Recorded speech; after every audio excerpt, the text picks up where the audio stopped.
In a coaching session, who's responsible for managing the time? That's the topic of today's video. It may seem tactical and somewhat mundane, but it's very important.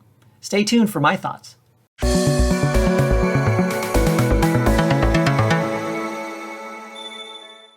In a typical coaching session, which might be a short one of 20 to 30 minutes or a longer one of more like 50 to 60 minutes, who manages the time? Well, of course, you do as the coach.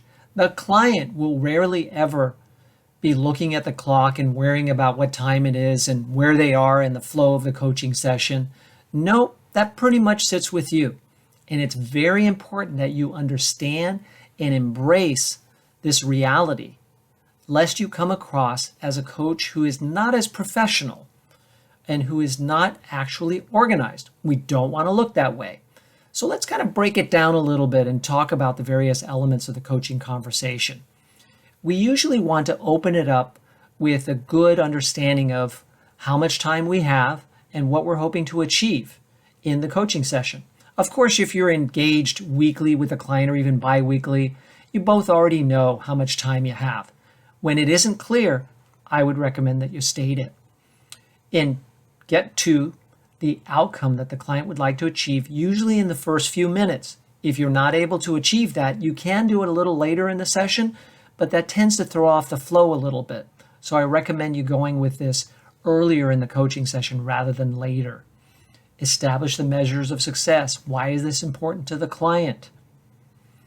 So when we start out on a good foot like that in the first few minutes, then we get into the body of the conversation. This is the meat of it, right? The question and answer, the inquiry, the exploration.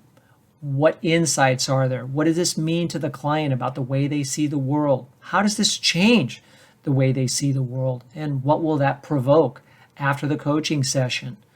All good things that are happening inside the coaching session.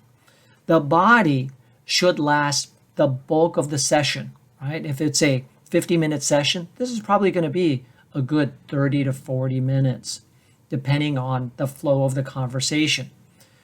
Usually around the halfway point in any coaching conversation, it's good to be aware that you're near the halfway point or you're just past it, and you pause the coaching session for a moment in terms of focus on forward movement and check in with the client.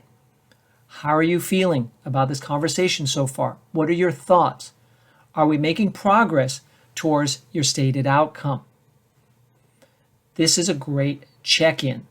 And then you move back into the body of the conversation, establishing forward movement.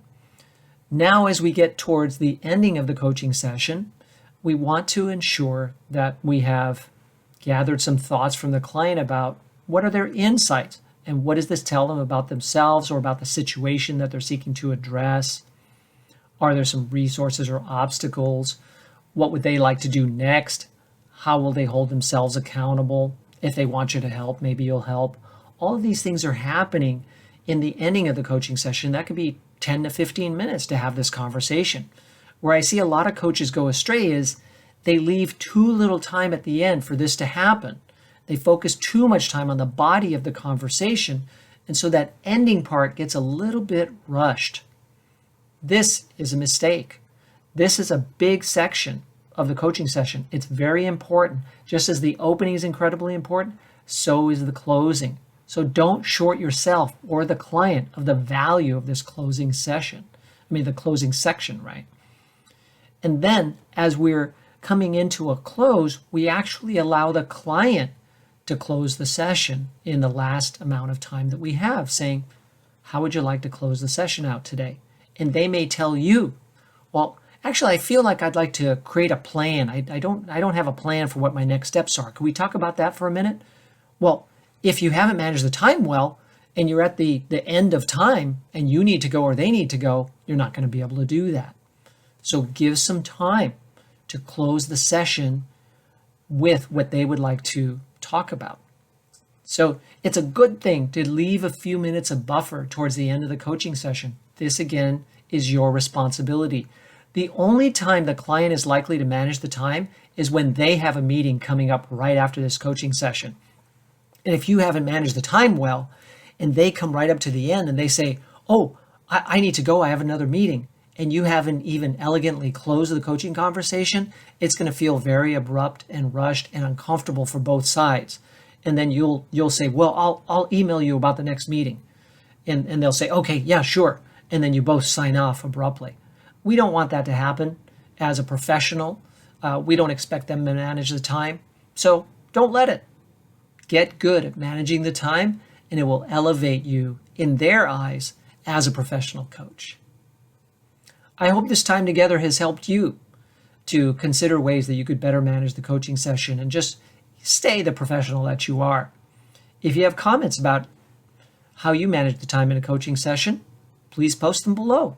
If you have questions, feel free to email me at michael@BayAreaExecutiveCoach. And if this video has been valuable, please like it, comment on it, and share it with other coaches. And of course, subscribe to the channel. If you'd like to learn more about my coach training and certification program as a faculty member of the Center for Executive Coaching, please visit my dedicated website, BayAreaExecutiveCoachTraining.com. Thank you very much.